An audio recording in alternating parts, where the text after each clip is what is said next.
It's so great to see you all here. Welcome to the second week of Drisha's Winter Zman evening sessions. Last week, our theme was on sourcing food, plants, animals, and the Jews who tend them. And then this week, we are now moving on to scarcity and plenty, food policy and distribution in Halakhah and in America. So we are kicking off this evening with a class on scarcity and Halakhah by Rabbanit Leah Sarna. We encourage you to ask questions by unmuting yourself or by putting questions in the chat. If you're comfortable doing so, please turn on your video so that we would love to see your active participation. And without further ado, Rabbanit Sarna. Hi, everyone. Thanks so much for joining us tonight. Sarah asked me, should I introduce you? Because you're not hosting this session, you're teaching the session. And I said that maybe it would make sense for me to actually introduce myself because the stuff that's on my Drisha bio is only kind of half the story of what I bring to the shiur tonight. So what you would find in my Drisha bio is that I am the Associate Director of Education and Director of High School Programs for Drisha, which means I run our amazing summer high school program, which you and all the teenage girls you love should go to. It means I teach adult education for Drisha throughout the year, and I teach teenagers a little bit throughout the year. And it also means that, or you would also find that I trained at Yeshivat Maharat, I worked at a shul in Chicago for 2 years, I have an undergraduate degree from Yale. But what you wouldn't find is that while I was an undergrad at Yale for 4 years, I was very, very, very active in hunger and homelessness activism, which is part of what I bring to this week. When I got to New Haven, I couldn't handle the fact that I was living in a literal castle and people right outside the doors were living on the streets. And so that really kicked on. And I never lived in an urban environment before, growing up in the suburbs and then spending a year in Israel on a kibbutz. I'd never really seen homelessness, for a minute passing by, but never all day, every day, which just really was my experience in New Haven. And it really woke me up to poverty in the United States in a way that I hadn't ever, I thought about it before, or understood that people were hungry, but it had never been kind of as in my face. And so I got very, very involved in the Yale Hunger and Homelessness Action Project. I ended up directing that, and we both fundraised for the local communities. We helped run a soup kitchen. We recycled food from the dining halls to local soup kitchens. We ran a shelter for some nights of the year. We helped people get the earned income tax credit by opening up a Vita site. And my particular baby was that a lot of the homeless people in New Haven had nowhere to leave their stuff if they needed to go to a job interview or an interview for housing, because the shelters wouldn't let you leave stuff there. Maybe your case manager would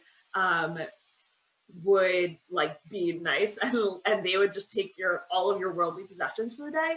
But there's also just a lot of theft, and most people experiencing homelessness don't have a safe place, didn't in New Haven at the time have a safe place to put their stuff.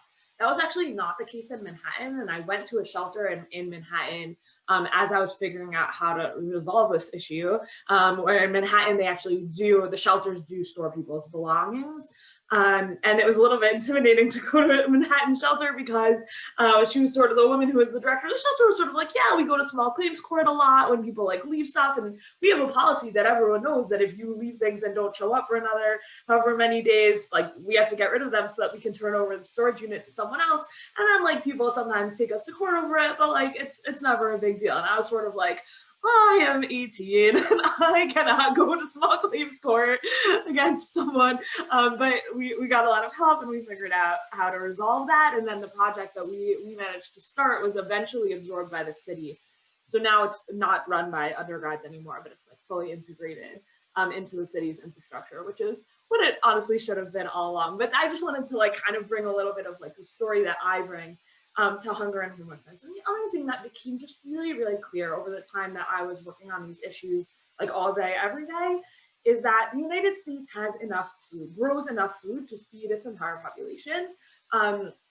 We heard even at the beginning of the pandemic that farmers were having to kind of just mow over entire fields of produce because their supply chains were messed up, and it would cost more to harvest than to not harvest, so they just weren't harvesting. And things like that are not uncommon. America right now, before we fully experience the intensity of climate change, is an incredibly fertile place. We provide a lot of food to the whole globe, and yet there are people in the United States that don't have enough food to eat. And that's part of what we're getting at with the plenty and scarcity, is that is a very real issue in the United States. And we're going to learn more about that and more about food policy tomorrow night with Mazon. And then we're going to talk about food distribution on a local level on Wednesday night, and we'll have a bunch of different Jewish organizations that do food distribution in conversation with each other. And that will be an opportunity to talk not about just like food policy in the United States, but specifically Jews experiencing poverty, Jews experiencing hunger, and Jewish organizations that have arisen to address that. So when we talk about problems in the United States, they're also in the United States Jewish community.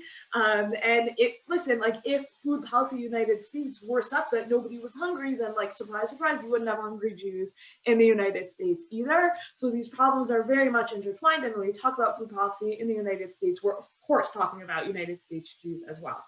And then the other thing I just wanted to say, we're not really talking about homelessness in this session. That's just not what it's about. But what I came to learn is that homelessness is also solvable, and homelessness is solvable by straightforwardly building more housing, which obviously you could say a million complicated things, but ultimately homelessness is solvable by building more housing, which would cost a tiny fraction of any city's budget in any year.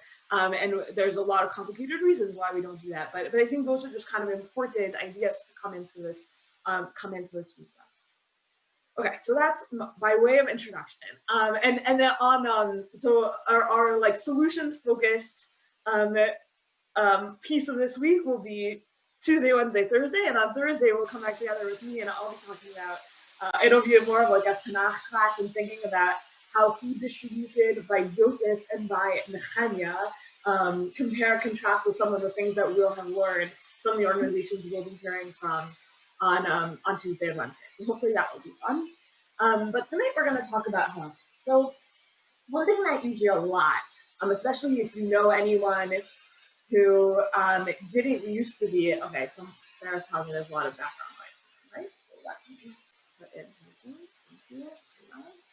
something. Okay, sorry, thank you for telling me.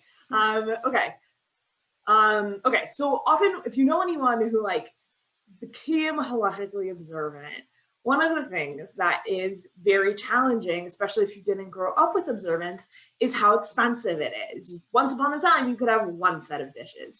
Now you have 3 sets of dishes for regular, and then another 2 for Passover, or something like that, right? Like just basic, and life is very expensive. All of a sudden, you have to have fancy food for Shabbos. All of a sudden, you have to have fancy clothes for Shabbos. And we haven't even started talking about day school and Jewish education, right? Just being, and let alone, right? And where observant communities tend to be located, or also in these very expensive areas. Living inside of an eruv is an expensive proposition.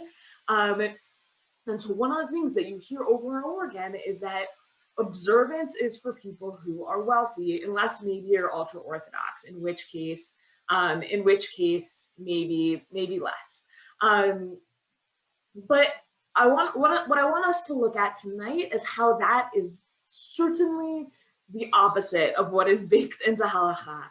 That Halakhah is really written for people experiencing scarcity, people who know scarcity on their skin and in their bones. And when we read it from our sort of, or from, let's say, from my like middle class sort of status, we almost like skip over it. We almost don't even see it. We don't see the scarcity baked into the texts because it doesn't resonate with us. I've never had to make the decisions that this text are contemplating. So I imagine them to be almost like theoretical at best. Sarah, can you please make me a host so that I can share my screen? There we go. Okay, so here's what we're gonna look at. So sorry, one other thing. So in Halakhah, you also have not just, you have lots of texts about tzedakah, right? So those texts about how much to give, who to give, how it's organized, how it's collected, I'm actually like really not going to focus on that, because if you're the one who's giving tzedakah, that means that you have plenty. So I'm interested in the perspective of an observant person who's experiencing scarcity on their skin, not someone who's giving, but maybe someone who's receiving. But so before we look at the text, I'll just mention a little bit of the infrastructure that Halakhah imagines exists, though, which is that tzedakah would come about maybe in, let's say, 3 forms. So you have organized tzedakah, and then like person-to-person tzedakah. So person-to-person tzedakah, there's, people might be familiar. My mom just has a whole kind of stratum of what are the better forms, and teach a man to fish and eat every day of his life, whatever, things like that. That's kind of the Maimonides version of tzedakah that you might be familiar with, but that's sort of a person-to-person tzedakah. You see someone in need, you help them. Okay, that's version 1. Version 2 then is institutionalized tzedakah that comes in 2 ways.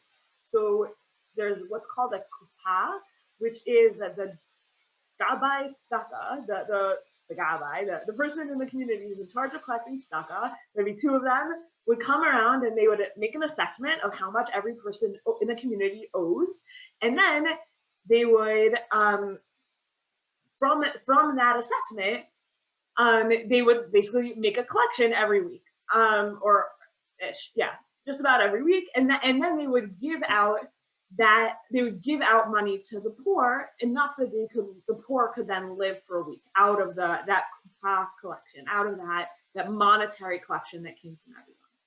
Okay, so that's institutionalized tzedakah version 1. Institutionalized tzedakah version 2 is called a tamchui, and that was collected every day and distributed every day. You couldn't eat from the tamchui if you had enough food to survive for 2 days, and but that was more like a soup kitchen model. So instead, the kuppah would be like money, and tamchui is food. So they would go house to house, and someone would give bread, and someone would give their apples, and someone would give whatever. They would take all the food, and then they would distribute the food they had collected to the most desperately poor of the town. So when we're going to see a Mishnah we'll look at later today, and that Mishnah will describe a poor person who eats from the tamchui. So that's someone who is in like devastating poverty. Like they don't have enough food to eat for another 2 days. The money that has come to them from the kuppah is not sufficient, or they're travelers or whatever. For some reason, they don't have even with like institutional help, or they're not eligible for institutional help for whatever reason. They're eating from this community charity platter, basically, and that is kind of the poorest people in society. So that's all from the perspective of kind of institutions, people who have the ability to give. And the texts we're going to look at are, on the other hand, the people who are in need. So I'm going to now share my screen. So, all right, and I think Sarah put this also in the chat, so you can also follow along on your own screen. Okay, so these 4 sources I'm actually not going to look at too much in depth, but what they're playing with is this phrase, Torah chasa al mamonan shel Yisrael, which means that the Torah spared the money of the Jewish people. So this first case would be like a pretty, okay, sorry, I'm speaking very fast. I always do. I will try my hardest to slow down. Thank you for the comment. Okay, so this first case that the Gemara brings here in Chulin 49b is a case where you have an animal that was slaughtered, and the slaughter was kosher, but there is a perforation. And now perforation can potentially be okay under certain circumstances, but it could also be a sign that the animal was a treifa, was not kosher, because the animal was going to die. And therefore the animal was like so sick that even with a perfectly kosher slaughter, the animal is not permitted to eat anyways. So that's the question going on here. And they brought, but it's complicated because you have a perforation, but it's sealed by chalev. It's sealed by non-kosher fat. So they bring it to Rava, and Rava says, why should we be concerned about it? It says, first of all, we have a tradition in the name of Rosh Hashanah who says that non-kosher fat can effectively seal out perforation. And secondly, HaTorah chasa al mamonam shel Yisrael. The Torah spares the money of the Jewish people. And when it comes to this idea that you might have to throw out an animal, well, for us, I mean, we talked about factory farming of animals last week for those of you who were with us. But they were not factory farming these animals. If you're killing an animal, you might have farmed it yourself or you bought it for a lot of money. And this was a big investment to have an animal that you killed that you wanted to eat. And now it might be a treifa. That's a really big deal and a really big monetary loss. And so Rava factors in to his calculation of what the halacha is about this animal by saying, the principle of HaTorah chasa al mamonam shel Yisrael, which Torah spares the money of the Jewish people. And what that means is that our baseline assumption is scarcity, because if you had infinite money, then the Torah wouldn't need to spare the wealth of the Jewish people. The Torah would be like, great, spend your money because you have infinite money. And that's in fact the case that comes up. So in the Gemara in Menachot, which is another place. I actually brought you at the bottom here. I brought you a whole list of places where the Talmud says HaTorah chasa al mamonam shel Yisrael, in case you're interested to look it up, because they're actually all like kind of strange and interesting. But here you have a discussion in Menachot about how the Beit HaMikdash works. That's basically what's going on in Menachot in this part. And they say we have the candelabrum, we have the menorah in the Beit HaMikdash, and they say it takes 3.5 log of oil. Because there's 7 lamps and you need a half log for each lamp of the menorah. So the Gemara says, how do we know? And then it brings a brighter, the Tana Rabbanan, the Arvad Boker, Tain La Migdata, Shetahad Doleket, the Halakha, me Arab Ad, oh, sorry, Arvad Boker, Tain La. So you have the Brisa says, the verse says it needs to last from evening until morning. And so how do you know how much oil it needs? It needs the amount of oil that it will stay lit from evening until morning. Okay, okay, so that's basically the general idea. And then the question was, how did they figure out what the quantity is? And so, what do we say? Okay, right. V'shiru chachamim chatilog me'orta v'atzachra. Igad amre milamala lamata shiaru. Igad amre mimata lamala shiaru. So the question is, well, how did they measure it? So the rabbis knew it had to last through the night. Okay, so how do you find out whether it lasts through the night? Do you take too much and then every night you lower it a little bit until you get to that measurement of this exact amount is what's going to last through the night? Or do you put too little and on the first night it doesn't last through the night, so you add a little bit more and then you add a little bit more and you add a little bit more until it lasts through the night? So those are the two options. How do they go about doing the measurements on the candelabrum until they found out whether it lasted through the night? So they say, one who says they put in a little bit and then a little bit more and then a little bit more.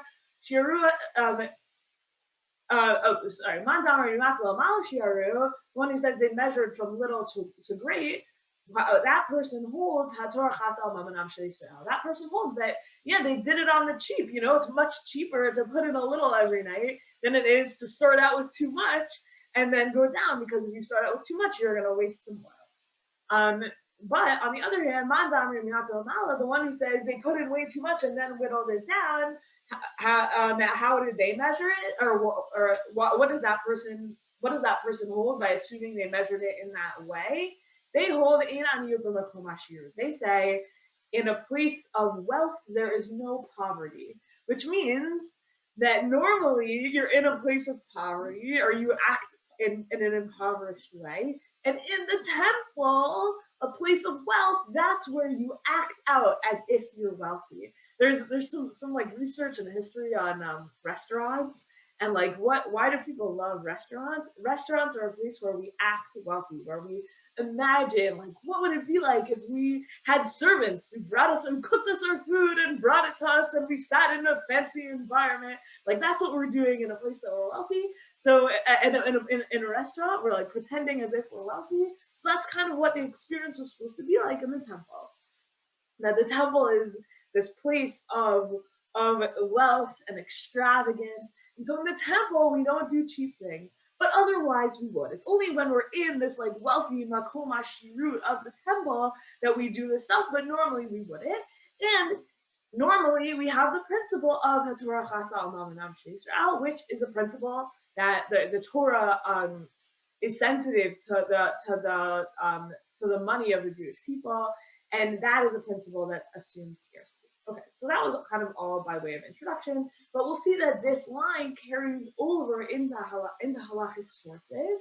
So you have the Rosh, for example, who's a medieval halachist commentator on the Talmud. He fled the Rindfleisch massacres in Germany and came to Spain, so he like bridges Sfarad and Ashkenaz in a very interesting way. So he gets a question. It's like a complicated question we're not going to get into about malicha, about salting meat. What I want to point to is his last line here. That he says the person who's going to prohibit this piece of meat that you're asking me about, that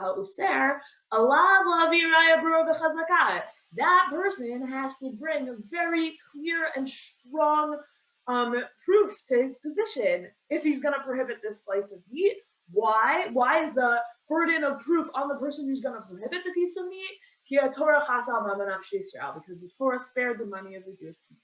So not only is this like a principle that we all assume poverty, the Torah assumes poverty and scarcity, but that a posek also should then assume poverty and scarcity and use that as an interpretive principle in understanding what the halacha is and applying it to the lives of people who ask them questions. So when there's a question of, do I need to throw out this piece of meat because it was salted improperly, potentially, or do I need to throw out like this whole piece of meat? The burden of proof to say no is very, to say yes, you need to throw it out is very high. The evidentiary standard is very high because we start out from a perspective of the Torah doesn't want you to have to lose your money. The Torah expects you to be experiencing scarcity and wants to make it easier for you and wants to spare your money. And so that shifts the burden of proof in the opinion of the Rosh here. And I could have brought hundreds of other examples of responsa that make very similar kind of moves. Okay, so then the question is, fine, so I'm a person who's experiencing scarcity. What am I supposed to do about it? So here's where we get to halachic conversations that we as kind of, or that I, as maybe like a middle class like girl at the Maimonides school in Boston growing up, would have just read as like the Talmud kind of like having fun. Like, oh, like you can learn really interesting things when you're like pushed into a corner. And so like the Talmud's perpetually kind of like pushing itself into corners in order to kind of understand the depths of the Torah. So that's just like the game that the Talmud plays. But I think if you read it from a perspective of scarcity, there's something very hard going on.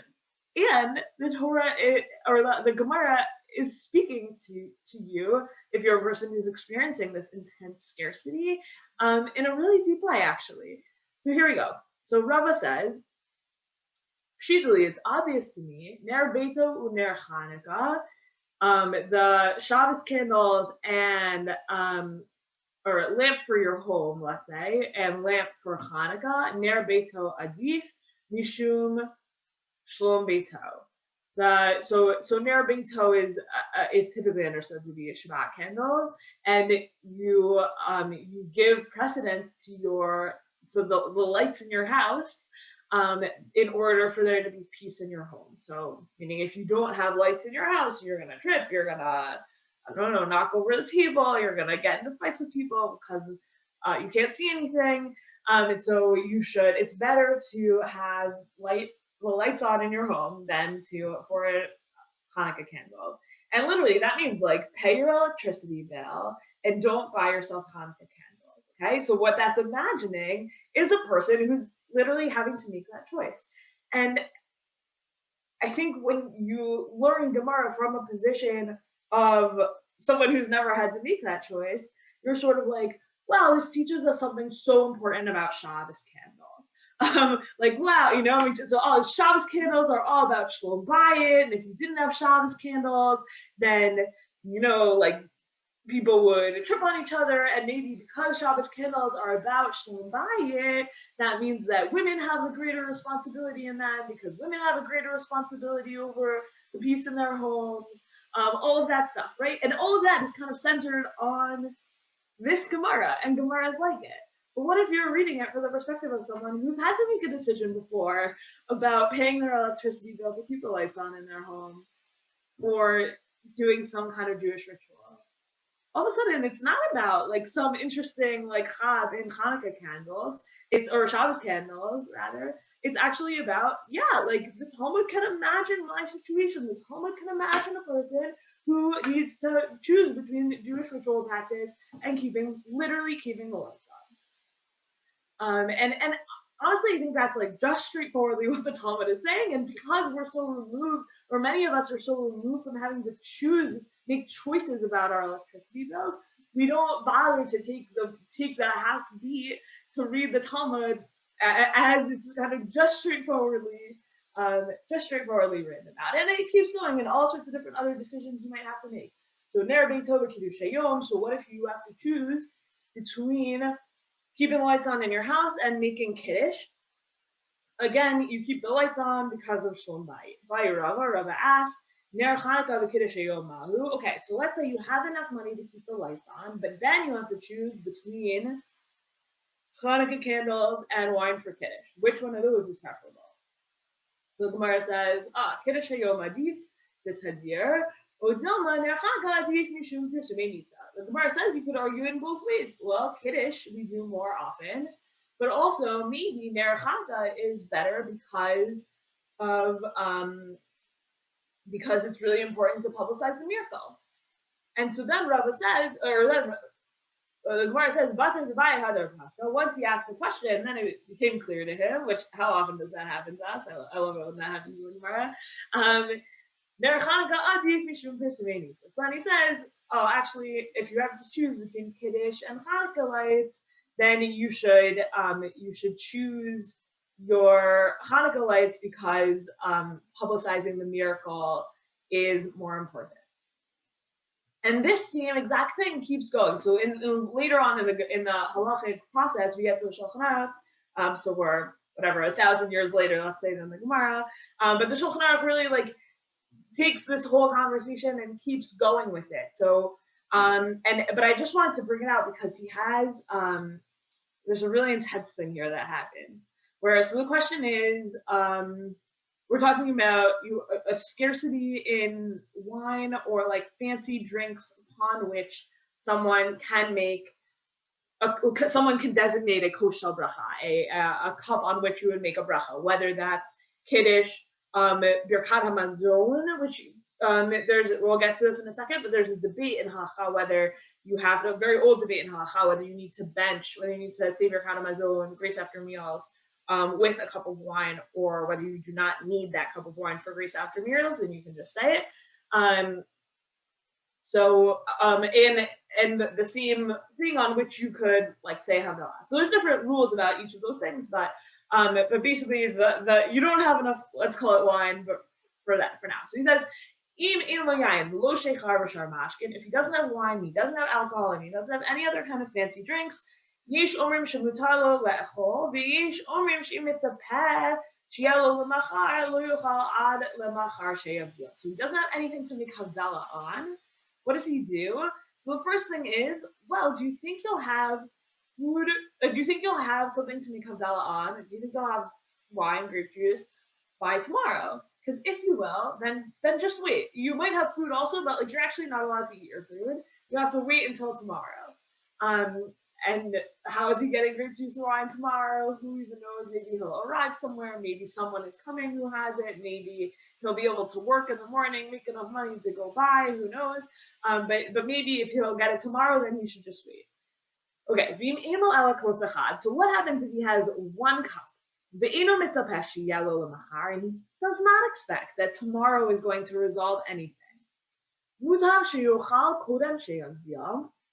It's better that he should eat before he makes Havdalah, and then on his 1 cup, he'll say Birkat Hamazon, and then afterwards he'll make Havdalah on that same cup. Like you've seen this if you go to Shal Shodes at a synagogue that benches Shal Shodes on a cup of wine and then takes that cup of wine to the Beit Knesset and uses it for Havdalah. That's kind of what they're suggesting here. So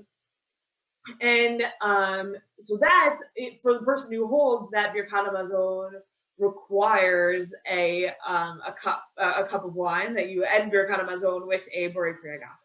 But if you don't think Birkat Hamazon requires a cup of wine, then you should make Havdalah first and then eat afterwards, and then make Birkat Hamazon just after your meal without a cup of wine. Okay, but all of that was like fun and interesting, but not to the point. Here's the point that I think is really intense. Okay, so now they're going to describe what they mean by this cup of wine that you have. Umayri koseh lo hayabo ela revi'it v'tzimtzum. So your the cup that we're talking about only has exactly a revi'it of liquid. A revi'it is the minimum requirement for all of these cups of wine, grape juice, alcohol, whatever it is. That's the size it needs to be, a revi'it. And kvar haya mazug kedino she'im haya mesibo ma'im yuter lo haya ra'ui l'shtiya. And so you only have your revi'it amount, your minimal amount, and what is in that minimal amount of volume has already been so diluted that if you were to dilute it even more, it would be undrinkable. So what does that mean, right? You might have started out your Shabbos with like this much wine, and then you diluted it, took some out, made Kiddush on it. And then you diluted it again, took some more out, and made Kiddush on it in the morning. And now what you have left has already been diluted watered down 2 times, and now you're talking about okay, it won't be eligible to make brachot on it anymore if I dilute it again. Right, so imagine like that. Also, again, that level of scarcity. Now, admittedly, it could be not scarcity. It could be a lack of preparation. But that person then should wait until the morning or whatever it is. Wait until the shop opens in the morning and figure it out, right? But if it's not about a lack of preparation, but about scarcity, then that's the person who's really trying to get every last drop out of this situation. Okay. Right, so and it keeps going after that with other, like, if you can't afford both these things, which one should you choose? If you can't afford both these things, which one should you choose? So I think the first way that the Halakhah has to deal with scarcity is by saying prioritize, is by saying, and we're going to show you how to prioritize. So yeah, it's okay, like you can't afford to do everything. We're going to help you figure out what takes precedence over what. And that's okay.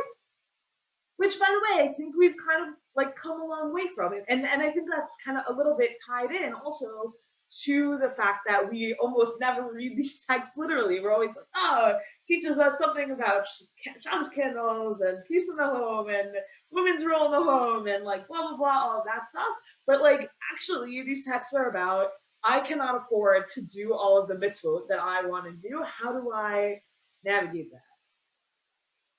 And it's a little bit like arresting, like how easy it is to like not see that in these texts. But actually, the Gemara is talking to that, and the Halakhah is talking to that, and saying, yeah, in that situation, like we want you to prioritize, and we're gonna help you figure out how to make sure you kind of do the right mitzvot of the ones that you have to choose between in that situation. Status has gotten loud again. Okay, sorry, folks. Okay. So I'm going to go on to another tactic that the Halakhah has to deal with scarcity. So that one was, okay, you just can't do everything. That's the level of scarcity that you are experiencing. Fine, we'll show you how to navigate that. Okay, so now we have another question. This seems very similar to the ones that came previous. So here it says, you can't afford both tefillin and mezuzah. Which one should you prioritize? So Shmuel says you should prioritize mezuzah. And Rav Huna says, you should prioritize tefillin. So why does Shmuel say that? My time by the Shmuel. So Shmuel says, well, on Yom Tov and Shabbos, you have a mezuzah up on your home, but you're not wearing tefillin. And what does Rav Huna say? My time is Rav Huna.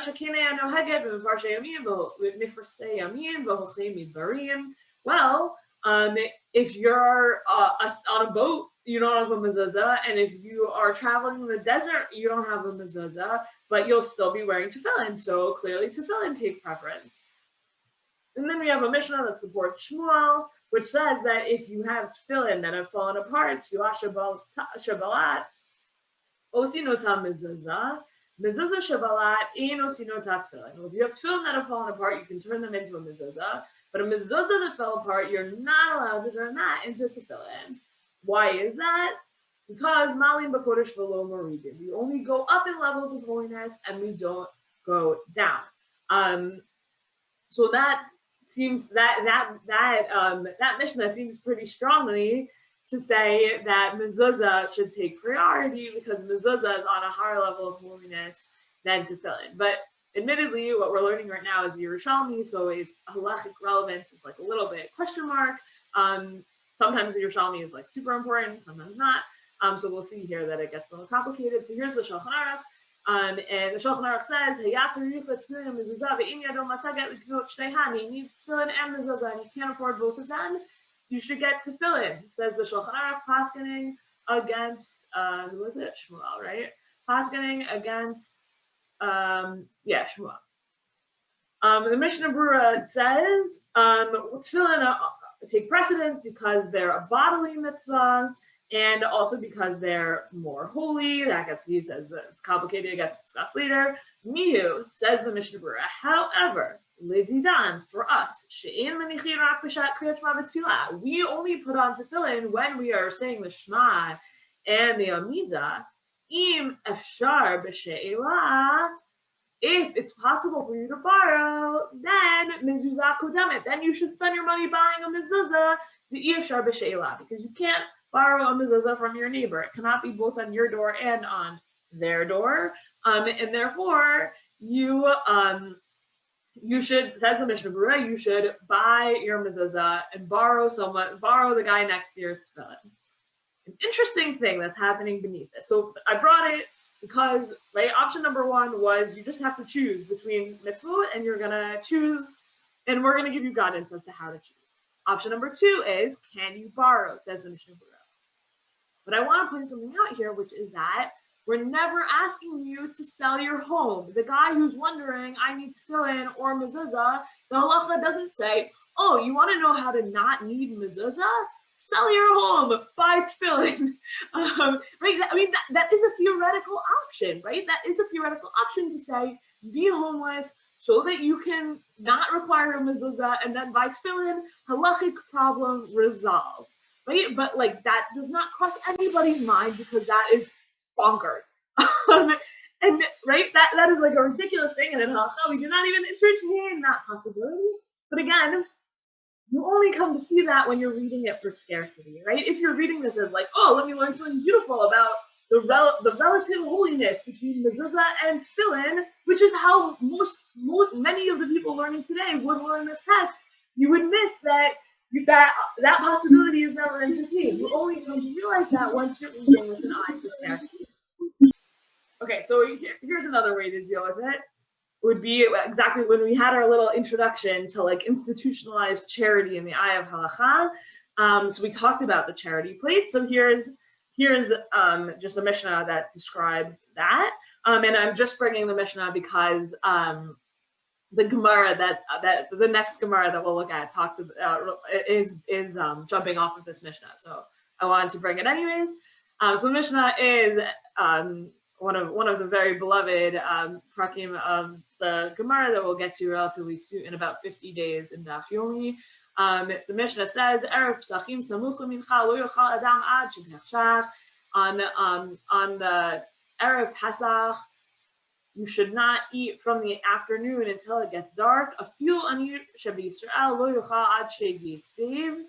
So even the poorest of Jews should not eat a meal on Passover night until he reclines, which means he has to experience wealth on the Passover night. And he should not have fewer than 4 cups of wine, but even if he is again, if he's the poorest class of people who are eating from the charity plate, that person too gets 4 cups of wine. And it's probably, and it's in a certain way connected to, you're doing like a temple themed ritual, and in the temple you experience wealth. And so too here, right? So too on the Seder night, everyone has this experience of wealth in aniyut b'makom hashirut. And so even someone who gets his food from the charity plate, and that's another way to do it. You have all these mitzvot that you have to do. How can you do them? Well, you can accept charity. However, the reason why, meaning, shouldn't that just be the answer in every case, right? We look at this and say, oh, arba kusu, that the community provides for you. Charity, you'll get charity for that. How come that wasn't the answer when it was like, well, do I have to fill in or mezuzah? Oh, the community should just provide you with them. How come that's not the answer in every case, right? If it's the answer on Pesach, shouldn't that just be the answer every day? I don't have enough wine for Havdalah. Well, the Tomboy maybe could provide you with wine. Maybe the Kupah could provide you with wine. Shouldn't that be the obligation of the Jewish community for the Jewish community's poorest members? And in fact, I mean, we'll hear about it on Wednesday night. We're going to hear from people who do food distribution to the Jewish community. You can ask them, do you make sure that everyone has enough grape juice or enough wine for Kiddush and Havdalah? And if the answer is yes, which I imagine that it may well be, then why did we need all of this halacha about what to do if you don't have enough? Okay, so here's my best attempt at an answer to that question. So one, you can always come up with some crazy, oh, you're in a desert island, there isn't anyone to help you, the halacha needs to apply even in a desert island.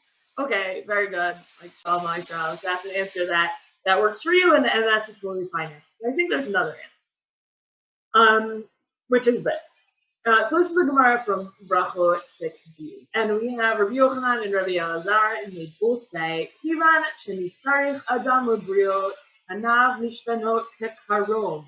Once a person needs the help of others, his face changes like a karom, as it says, when the karom is exalted among the sons of men, karom zalut ibnei adam. My karom, the Gemara says, what is a karom? After Rabbanit came to Babel from Eretz Yisrael, he said, Uf echad yesh bekarchei hayam, there is a bird in the city by the seas, the karom shemo, and his name is karom, the kiban shechama zorachat, nithapech lekama gvanim, and when the sun rises, the bird changes several colors. So when a person needs other people, his face changes color.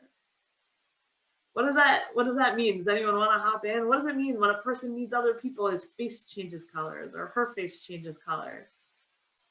Susan, are you saying something? Because you're muted, but I want to hear if you have something to say. I was mumbling it to myself.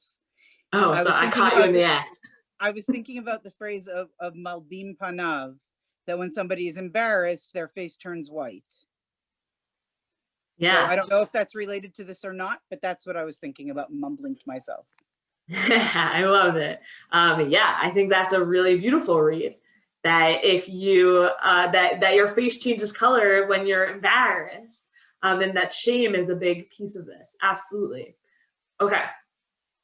Okay. Let's just round this out. We have just a couple, few more sources to look at together, and then we'll take questions at the end, or you can continue to feel free to interrupt. So now we're going back to that Mishnah we just looked at in Pesachim. And here we have the Gemara saying, "Afilu min hatam chuli afule."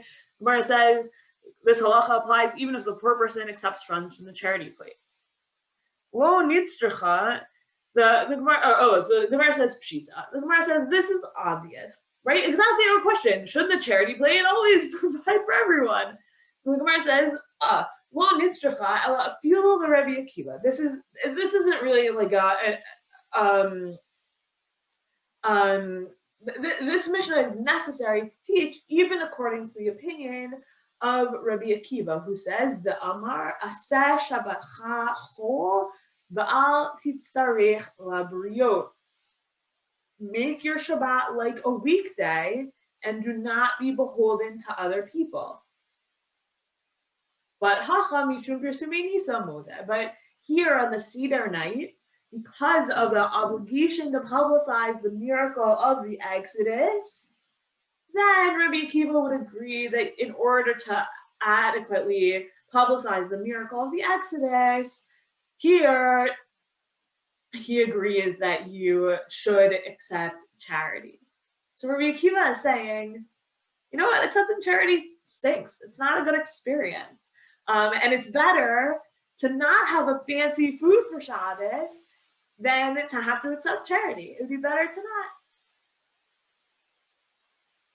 And then, and the Gemara keeps going on exactly that same kind of track. Tamid Ve'Eliyahu, Af al Pisha Amar Rabbi Akiva Seshu Chachol Al Titzrich Labriot. So we have a breakdown from the house of Eliyahu, who teaches that even though Rabbi Akiva says make your Shabbat like a weekday and do not need the help of other people, aval osahu davar mu'at betoch beito, but you should do something small inside his house to make it Shabbosdik. My neither. What is this? Amar Rav Papa Kasa the Harsana. Rav Papa says it is a small fried fish. Kedetznan Rabbi Yehuda ben Tima Omer Have Oz Kanomer V'Kal Kanesha Ratz Ketzvi V'Gibor Ka'ari La'asot Raton Avicha Shebashamayim. You should be bold like a leopard, light like an eagle, run like a deer, and heroic, strong like a lion, in order to do the will of your Father in heaven. So even if you are extremely poor, you should not accept help from other people, but you should have some food, that a small fried fish that in your home is special for Shabbat, and that is what you eat on Shabbat. And so you might read this text and say, wow, Rabbi Akiva, so privileged. Things like it's better to not take stuff from other people and protect your dignity over feeding your family. Like, yeah, only someone who doesn't know what it's like would say something like that. So you could say that, and maybe that would be a totally correct perspective. But I do just want to say in defense of Rabbi Akiva that the Gemara in the Nedarim tells a story about Rabbi Akiva that implies that after his marriage to the daughter of Kalba Savua, who was a very wealthy landowner, Kalba Savua, he was very against the marriage and he cut them off. And so they were extremely poor. It says, B'sitva havaganu beit hivna. In the winter, they would sleep in a storehouse of straw. Halakhah man kitla tivna min mezaya, and he would gather strands of straw from her hair, from Rachel, his wife's hair. Amar la, and he would say to her, I havili ramina lach Yerushalayim b'dahava. He said, if I possibly could, if I possibly had the means, I would place on your head a Jerusalem of gold, which was a type of crown that women wore that was prohibited to be worn after the temple was destroyed. There's a little bit of like appearance of these Jerusalem of golds appear other places in the Gemara. Anyways, whatever. But they're so poor that they're sleeping in straw, and he's collecting it out of her hair and imagining all the beautiful things he would love to give her that they cannot afford. And then Eliyahu came. Eliyahu, and Eliyahu appeared to them as a regular person. But Kakare Abava, and he called out from the door. Amar Lehu, and he said to them, Havli Porta de Tivna, please give me some of your straw. Because my wife gave birth and I do not have anything on which to lay her. Amar la Rabbi Akiva le'intatai. Rabbi Akiva said to his wife, Chaze gavra da'afilu tivna lo itlay. Here's a person who doesn't even have, which is to say that Rabbi Akiva, at least according to the Gemara and Nedarim, knew quite a bit about poverty and scarcity and relative scarcity also, that even he and his wife, who were sleeping in straw and fantasizing about wealth, they could come to realize that other people had less than them too. And they could come to understand that the poverty and scarcity, there's almost no end to how to how intense it can get. And so I would like to say that it seems to me that Rabbi Akiva does understand something about poverty and still says to the person impoverished, it makes sense to try to make do. And what it would mean then to make do is sometimes to say, I can't do it all. I have to make decisions. My decision is I'm not going to have Hanukkah candles, and I'm going to keep the lights on. I'm not going to have a Shabbos meal, but I'm going to figure out a way to make it work in my home anyways. And that really gets brought down the Halakhah and the Rambam when he's describing Oneg Shabbat. He says, yes, of course, you should have the fanciest food possible, but if you can't afford it, then you should just have cooked vegetables. Just have cooked vegetables or something like it. Mishum kavod Shabbat, hariza oneg Shabbat, right? If you're having cooked vegetables and you're saying my cooked vegetables are for the honor of Shabbos, then hariza oneg Shabbos. That is sufficient to enjoy your Shabbos. You don't have to suffer. You don't have to make yourself suffer. And